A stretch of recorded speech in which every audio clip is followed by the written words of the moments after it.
welcome back to the Simpleton Review. We are so glad you've joined us, all two of you. We cannot tell you how happy we are that my wife and probably Charlie have watched this video. Thank you so much for watching these videos. I truly appreciate it. This week we are going to review King Gizzard and the Lizard Wizard's new album, Butterfly 3000. It's the 18th studio album by King Gizzard and the Lizard Wizard. Physical copies were released independently through the BAM's website. Let's see. In addition to the regular unlimited edition in English, there were 10 limited special editions with sleeves, labels, and lyrics translated into different languages: German, Italian, French, Dutch, Turkish, Russian, Chinese, Japanese, Thai, Hindi. All 11 languages editions are lucky dip, whatever that means, for vinyl color, with the possibilities being caterpillar. Oh, I see. You don't know what color you're going to get. For vinyl color, with the possibilities being caterpillar red, butterfly blue, and chrysalis yellow, resulting in 33 potential different editions / combinations of language and color. King Gizzard and the Lizard Wizard. Let's go with Generation Next view of King Gizzard. What did you think of King Gizzard's Wizard's album? I thought it was interesting. It felt like there was a lot of noise. Thought it was interesting. Okay. I don't know. I just felt like there was a lot of noise, and even when I was trying to listen, like, just not focusing on anything else, it was a little hard to catch up on his voice sometimes for me. But I will say I like the way that like every song seemed to flow into each one. It just makes it hard to play it on shuffle that way, though.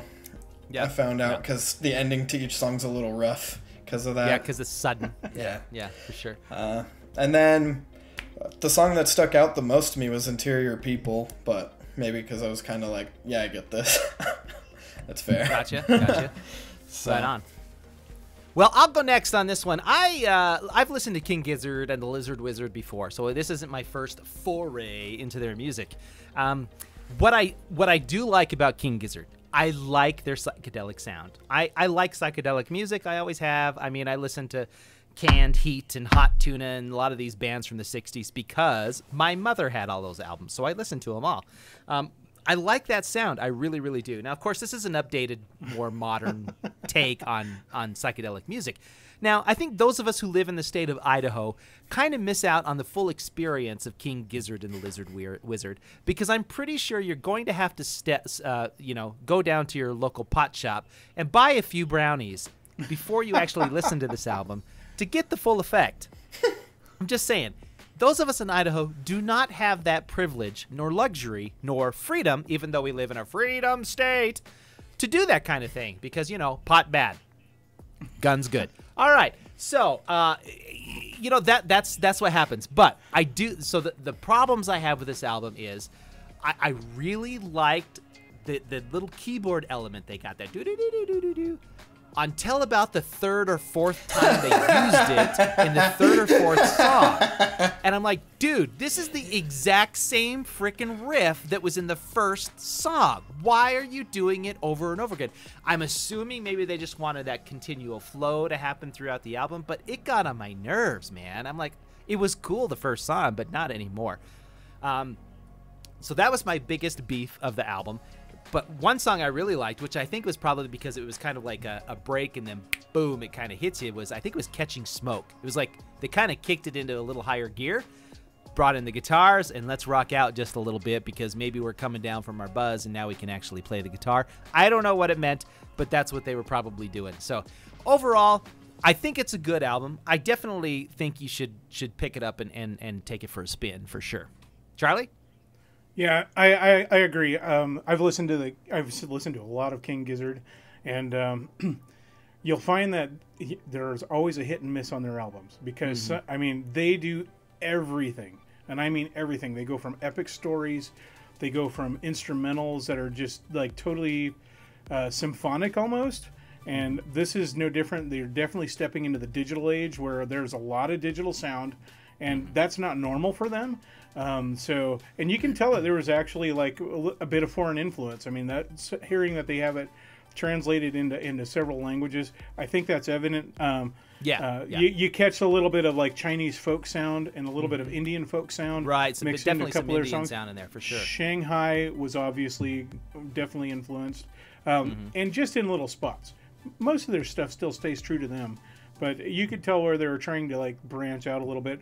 I think honestly, I've got probably about 5 songs that I'm going to keep. Just because they're the dynamic ones. Listening to it all the way through, you listen to the first track, oh, that was good. Second track, third track, they sounded almost exactly the same. Yes, exactly. Same beat. You get into then once you get into the fourth, once you get to Imperial People, it broke off and then goes into the Chasing Smoke or catching smoke. Sorry, and then it doesn't change again until like Black Hot Soup, and so it's one of those things, and it's actually typical for them. I mean, that's why they have 18 releases. They haven't been putting out music for all that long. I mean, to have 18 releases in probably maybe 10 years, maybe 12 years, it's like it's not very long. Yeah, obviously they do a lot of experiential type stuff, and maybe it's a lot of jam improv that they're doing in the studio. I don't know. Well, and when you go to their shows, it's like drenched in sound. I mean, it is so overcoming. Parts of it where they finally slow down, you feel like you're catching your breath, and then it like pick right back up.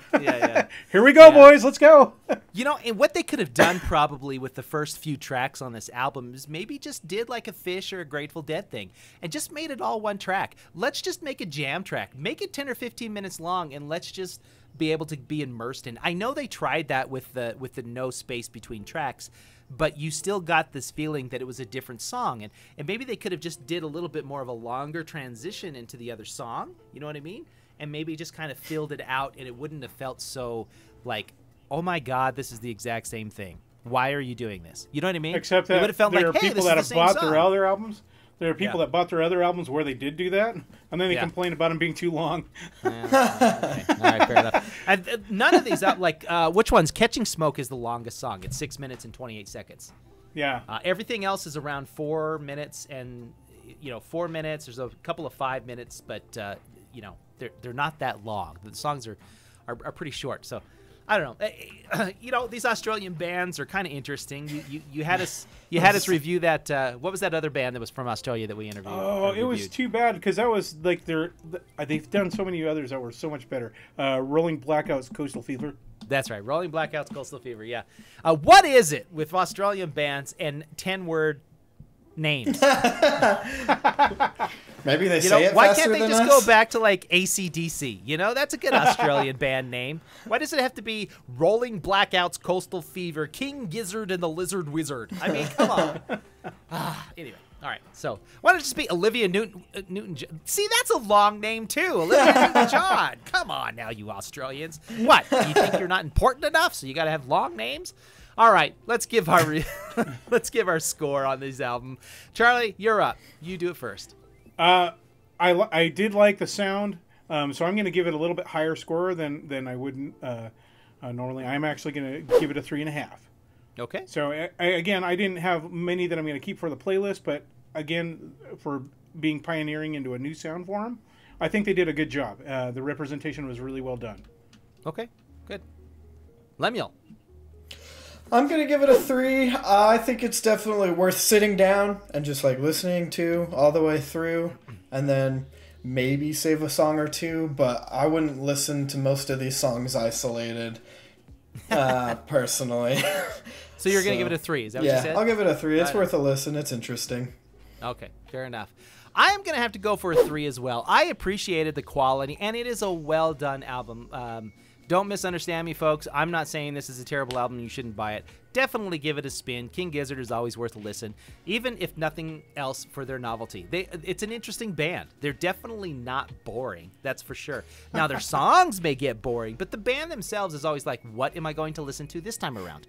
That's for sure. At least that's been my experience with them when I've listened to some of their albums. It's just been that kind of thing, right?